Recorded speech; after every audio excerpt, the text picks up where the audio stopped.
Paano ba yan, Esther? Nataasan na naman kita. Ano nga ulit yung score mo? 47/50? Ako kasi, perfect. Paano ba yan, Rave? Wala na naman akong pass sa'yo. Ano nga ulit yun? Sorry, hindi kita marinig eh. Paano ba yan, bro? Basag ka na naman kay Esther. Kung basagin ko kaya yung bungo mo. Pal. Mataasan mo ko ngayon pero alam naman natin mas matalino pa rin ako kasi sa'yo, Esther. Hello? Naririnig mo ba ako? Sabi ko, hello? Crush mo ba ako? Ano? Masyado akong papansin tabi. Uy, wala siyang nasabi. Crush mo siguro sa Esther, no? Gusto mong makrush yung bungo mo, ha? Tabi! Congratulations to Esther and Rave. They will both compete sa regionals. Oy! Hoy, Esther! Kaya mo naman pala akong tawagin sa pangalan ko eh. Ano ba yun? Kailan tayo mag-aaral? Sino may sabing gusto kita kasabay mag-aral? Napakasungit talaga. Sandali, hindi pa ako tapos. Ano? Sabi ni Ma'am, we have to study together para magkaroon tayo ng connection. Meron naman tayong connection Paputol-putol nga lang. Hoy, Esther. Napabigay naman materials to review raw. Thank you. Yun lang? Bakit? Hindi mo ba kuya yayain mag-aral? Ayaw nga kitang kasabay. Bakit nga? Bakit mo ba gusto malaman? Gusto kong malaman kung ano yung babaguhin ko para maging okay tayo. I mean, kahit ngayon lang, ayoko muna mag-away tayo. Gusto kong manalo tayo. Baka kasi mamaya dahil sa pride mo matalo tayo. Baka mas matalo pa nga tayo dahil sa kayabangan mo. Upo. Bakit bang sungit-sungit mo sa akin ha? Ginugulo mo kasi ako palagi. Pag hindi na bakit ginulo, magiging maayos na ba ako sa paningin mo? Hindi. Nag-aaral ka na? Wait, kanina ka pa ba nandito? Sana nag-chat ka kaagad para napuntahan na kita kanina pa. Okay lang, lagi naman ako maaga mag-aral eh. Here, sinulat ko na yung mga important notes sa kailangan natin pag-aralan. Kumain ka na ba? Hindi pa, mamaya na. Kumain ka muna. Rave, kailangan natin maghabol. Pwede bang kahit ngayon lang makinig ka muna sa akin? Kahit ngayon lang, huwag ka muna makipagtalo sa akin, Esther. Iligpit mo yan, sabihin mo sa akin kung ano gusto mo, mag-order ako, kakain tayo. Okay, tapos na ako. Mali sagot mo. Mali? 6 dapat, hindi 4. Saan mo nakuha yan? Sa kulangot mo. Wow! Si Esther, marunong namang bara. Wow, si Rave, tingin sa akin lababo. Tama nga sila. Yung mga matatalino, sila yung mga walang sense of humor. Pero, syempre naiiba ako. Aray ko, ituro mo na lang sa akin kung paano naging ganun yung sagot. Marunong ka naman palang umiti eh. Huwag mo nga i-gatekeep yan. Ganda mo kaya. Ready ka na? Okay ka lang? Oo, kulang na sa tulog. Sabi ko naman kasi sa'yo, maaga ka magpahinga. Pwede bang huwag mo na akong pagalitan, Rave? Let's just finish this competition tapos bumalik na tayo sa dati. Why are you giving me that kind of attitude? Akala ko ba okay na tayo? Ano yung gusto mo ha? Yung dati? Na inaasar kita tapos ikaw wala kang pakialam sa akin? Ayoko. Pinakasamahan lang kita for extra points. Huwag kang umasta na close tayo. Ikaw. Ako. Oo, ikaw. Anong ako? Nakalimutan kaya tang gawin. Kompleto ko na yung assignments and projects ko. Nag-aral na ako for later quiz. Naligo tsaka nag-toothbrush naman ako. Wala naman ako Oh my gosh. See? Nakalimutan ko yung ballpen case ko. Hindi yun. Nakalimutan mo akong bigyan ng recommendation sa mga lip tints. Ay, yun lang pala. Sabi ko naman kasi sa'yo, kumpletuhin mo mga sinasabi mo. Gusto ko yung watery pero blurry yung finish. Gusto ko rin yung cute na component, ganon.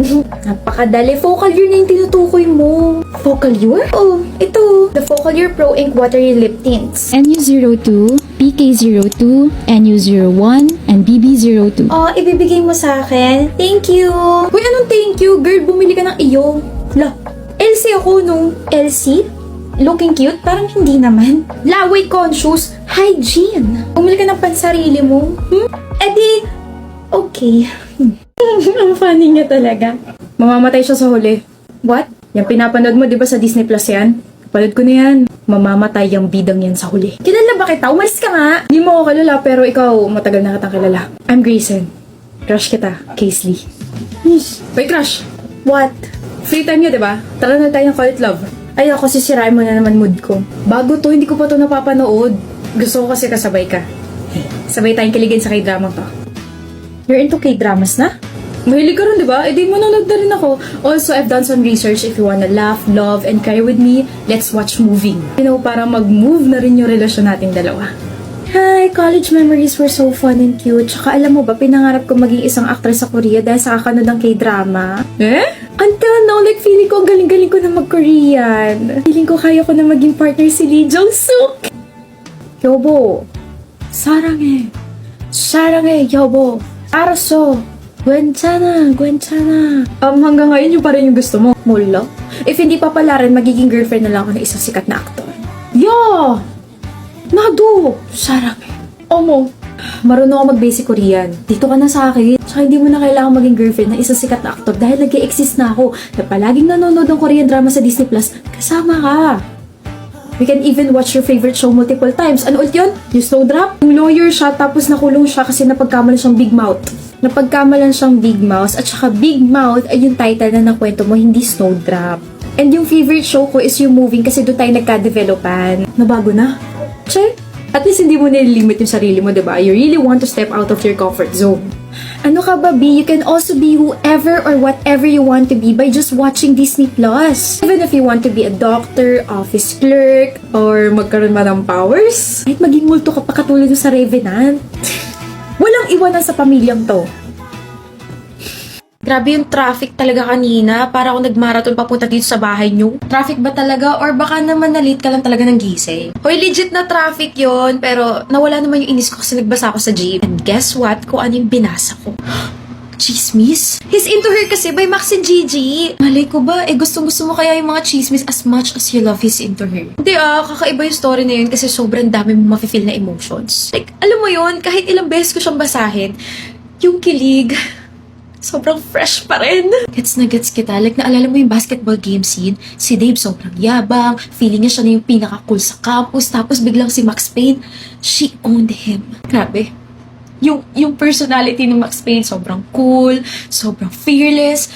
Ay, ang ganda niya. Yes! Kaya bagay sila. O si Dave, grabe, nung una, sobrang arrogant niya. And then, little by little, bigla siya nagiging soft kay Max Payne. Like yung time na dinefend niya si Max Payne sa mga friends niya, dun mo ma-realize na, ay, may feelings na. Uy, ang low-key cute talaga ng scene na yun. Tapos eto pa, yung bigla siyang magdadrop ng mga sweet corny lines. Like, mga asar siya, tapos biglang seryoso pala. Tapos si Max Payne, mas speechless. Kilig. Shucks, every time na gano'n, talaga ako sa kilig. Pero grabe yung pinagdaanan ng love story nila, no? From season 1 to season 3. Puro masasakit na scenes. Kasi si Max Payne nagsistruggle sa past niya. Tapos si Dave nagsistruggle sa own battles niya. Tapos hirap sila mag-meet halfway. Like, stop. My heart is breaking for them. Umiyak ako for them. Like, swear. Kaya, this will always be one of my favorite stories of all time. Kasi hindi lang siya about kilig and stuff. The emotions, the characters, yung mga pinakita nila, it was all real to me. Nakita natin paano mag-open up si Max Payne. Tapos, from mayabang si Dave, naging, someone na soft-hearted and willing ipaglaban si Max Payne. Oh, I miss that story! Mahirap sila kalimutan eh. From tawa to kilig, they will always be the blueprint. In any relationship, friendship man yan, sa stranger, sa boyfriend or girlfriend, consent is everything. Pero hindi lahat nare-realize to. Here are 2 scenarios about practicing consent. Parang familiar yung suklay mo. Ito. Sa ito kinuha ko sa bag mo. Pero ganon, kung kailan ginagamit na. Tsaka siya nagpaala. Aba, tumawa lang. Super cute itong lip tint mo, no? Ang ganda ng shade. Saan mo ba ito binili, Clara? Ante!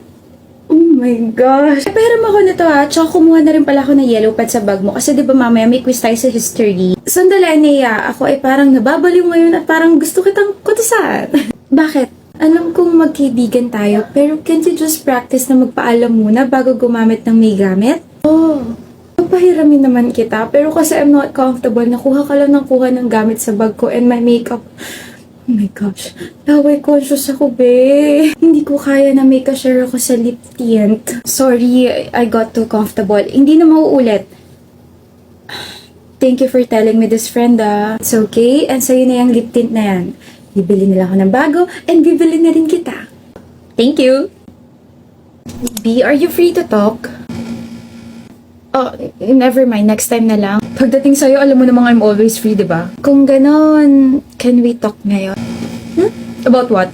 Kasi I stumbled upon this interview sa isang social media platform. Yung topic kasi is doing the deed with your partner. And we've been in a relationship for 3 years, diba? I've noticed na we never talk about that. Are you comfortable na pag-usapan ngayon? Yes, I mean, we're already 26 years old. We're both adults and we should be more open about this conversation. Now, I want to know your thoughts. Let's make it simple, babe. I want you to feel safe with me, Akira. If you're ready, then I'm ready to do it with you. Kita pipilitin and I will always ask for your consent first before anything else. I'm sorry. I'm not yet ready. You don't have to say sorry, my love ko. As I've said, I want you to feel safe with me. Lahat naman napapag-usapan in the future eh. Let's take things slow.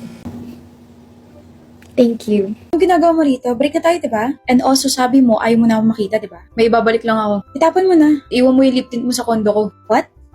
Lip tint? Ito. Bakit ka tumatawa? Jacob, hindi ako gumagamit ng lip tints. Ang ginagamit ko, lip gloss from Pink Flash. Claims to have a non-sticky formula that makes your lips light and soft, perfect for wearing alone or layered over lipstick for a bold lip statement. Ay, what a nice confirmation na nagloko ka. Kala ko, di ka nasisipot eh. Ako pa, hindi naman ako yung tipong tao na nagpaplano sabay nagbaback out. Hindi ka rin yung tipong maaga. Grabe, 3 minutes lang naman akong late. So, kumusta? Ang tagal natin hindi nagkita. Nakakatamad kasi lumabas eh. Pero lumabas ka ngayon. Nandito ko eh.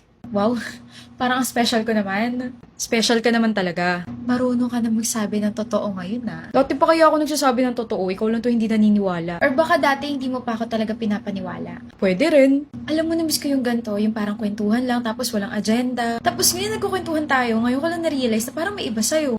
Iba? Ano yun?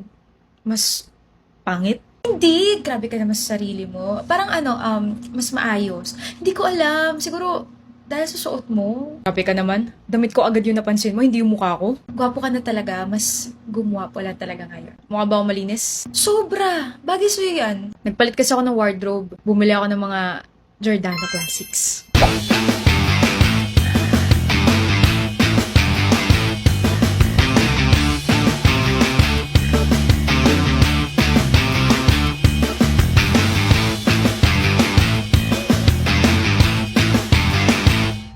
Angas naman, clean and timeless ang peg mo bagay sa'yo. Mas bagay tayo. I know.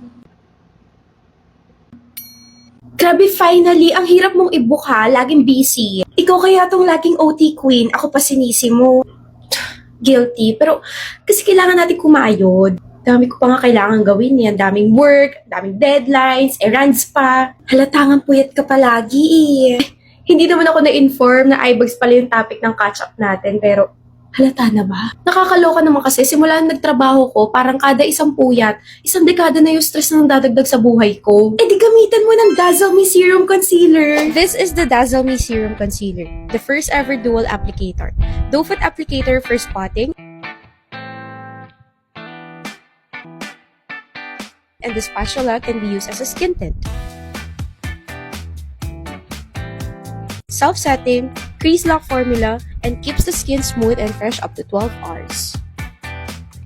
Kahit medium coverage, lightweight lang to, Leia. Naks, pagdating talaga sa mga makeup and skincare, I can count on you. Sige na, umorder ka na ng drinks, libre mo ako. May kapalit? Wala nang libre sa mundo ngayon. Pero nagpapalibre. Exception tawag sa akin. Nicole, tara na. Tara ate? Tara labas tayo. Huh? Ano meron? Bakit tayo nandito sa Uniqlo? Pumili ka na ako ng gusto mo. Dali na. Libre ko. Ate, Watson's to. Alam ko. O ano naman? Maraming pwedeng bilhin dito. Kaya nga kita dinala rito para may bilhin ka. Bili na, dali. Naiinip na ako. Okay. Nabili mo na ba lahat? Apo, ate. Teka nga. Ano ba meron? Bakit ang sweet-sweet mo sa akin? Ang dami mo mga binili para sa akin, oh. Siguro kararating lang ng sweldo mo, no, ate? Naks, isang cash naman dyan! Hindi pa nadating yung sweldo ko. Kaya kita nilibre kasi gumamit ako ng BDO Rewards. The rewards, peso points. BDO Rewards, ate? We can now shop free without paying anything dahil ang gamit natin ay rewards peso point. Enroll ka na agad kapag may BDO savings account ka or checking account. Seryoso ba, ate? Seryoso nga! Okay, ganito. No minimum balance para maging rewards member ka pero para magka-points yung account